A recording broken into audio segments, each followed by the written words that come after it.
Proclamação: que as trancas de nossas portas sejam de ferro e bronze, e a nossa força dure por todos os seus dias. Não há ninguém como o Deus de Jessurum. Ele cavalga pelos céus para ajudar-nos. Ele monta as nuvens com majestoso esplendor. O Deus eterno é nosso refúgio, e seus braços eternos nos sustentam. Ele expulsa os inimigos de diante de nós e grita: destrua-os!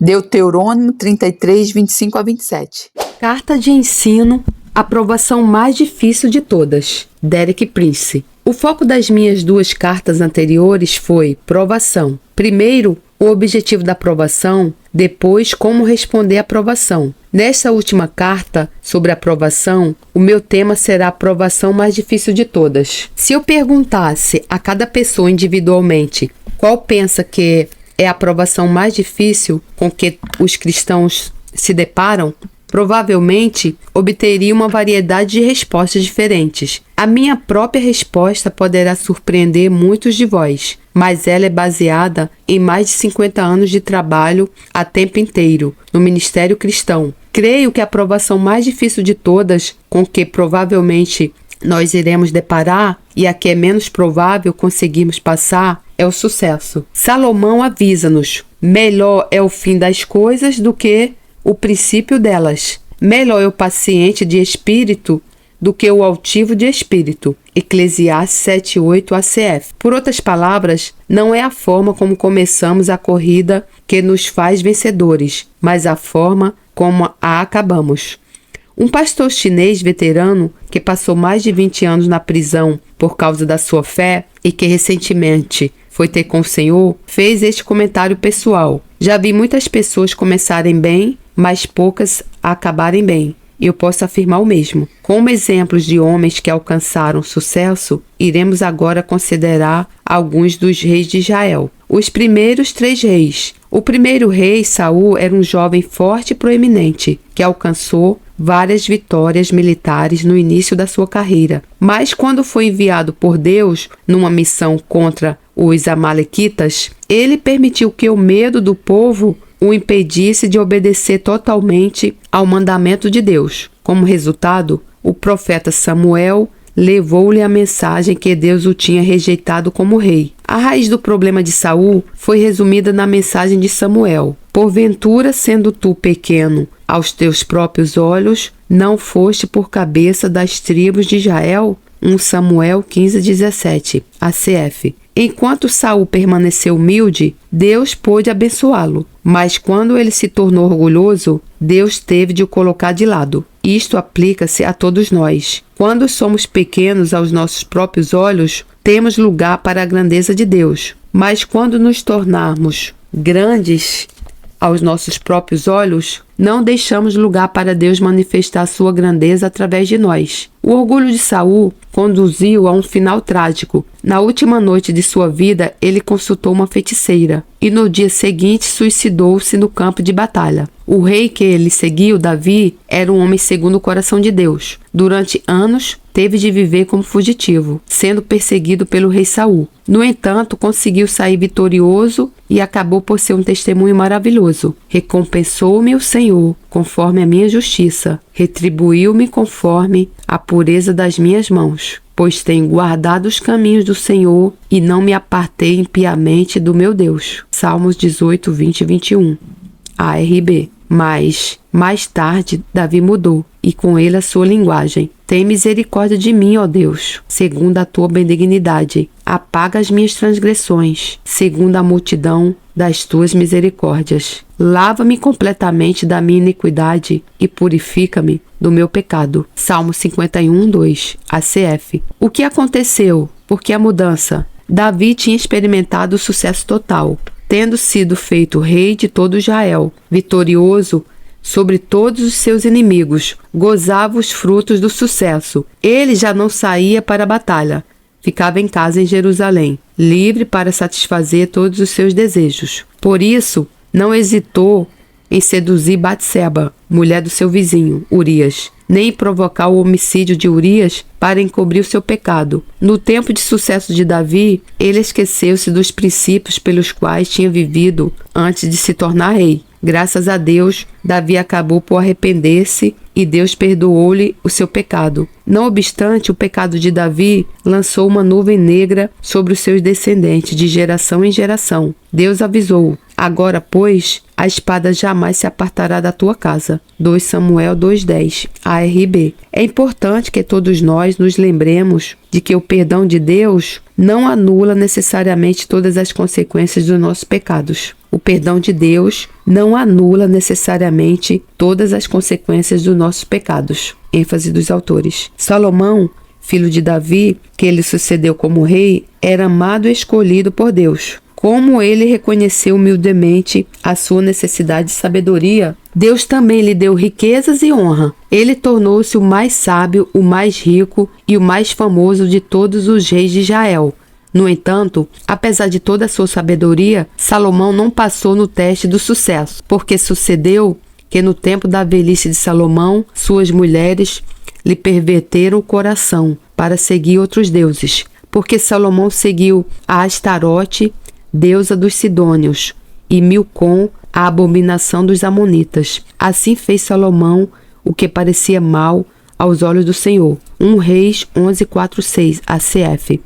Apesar do seu começo glorioso, Salomão morreu como idólatra. Outros 2 reis. Depois de Salomão, o reino foi dividido. Todos os reis de Israel, o reino do norte, tornaram-se idólatras e foram rejeitados pelo Senhor. Muitos dos reis do reino do sul, Judá, também afastaram-se do Senhor e seguiram a idolatria. Contudo, houve alguns reis verdadeiramente justos em Judá. No entanto, nenhum deles passou com distinção o teste do sucesso. Ezequias, por exemplo, introduziu reformas extensas e restabeleceu a verdadeira adoração a Jeová. Quando Senaqueribe, rei da Assíria, sitiou Jerusalém, o Senhor interveio e concedeu uma salvação miraculosa a Ezequias e ao seu povo. Mais tarde, quando Ezequias adoeceu, ficando à beira da morte, Deus não só o curou, como também lhe concedeu um sinal miraculoso, invertendo o percurso normal do sol. Ele também prometeu a Ezequias mais 15 anos de vida. O sinal miraculoso do sol levou a fama de Ezequias a outras nações. Em consequência disso, vieram embaixadores da Babilônia. Lisonjeado pela atenção que lhe prestaram,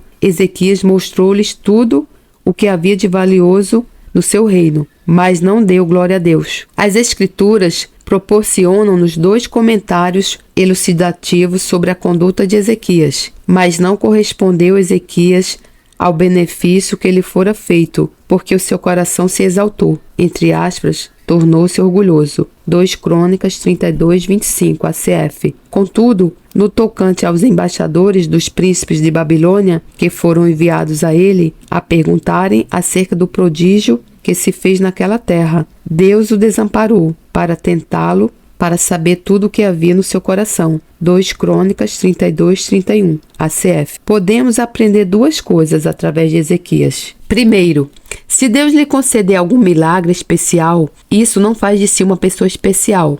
Isso significa apenas que tem um Deus especial. Segundo, se Deus retirar sua presença e parecer não estar a trabalhar ativamente na sua vida, isso pode significar que ele está a testá-lo para ver como se comporta quando entrega a si mesmo. Se Deus lhe conceder algum milagre especial, isso não faz de si uma pessoa especial. Isso significa apenas que tem um Deus especial. ênfase dos autores. Mais tarde na história de Judá, levantou-se outro rei justo, Josias, tal como Ezequias. Josias também introduziu reformas radicais e restaurou a verdadeira adoração a Jeová. Ele também destruiu o altar idólatra em Betel, no Reino do Norte. Mas o sucesso de Josias fizeram dele um homem autoconfiante, e ele tornou-se impetuoso. Sem consultar o Senhor e diante de um aviso solene, opôs-se ao faraó Neco, rei do Egito, e foi morto na batalha. Como ele morreu,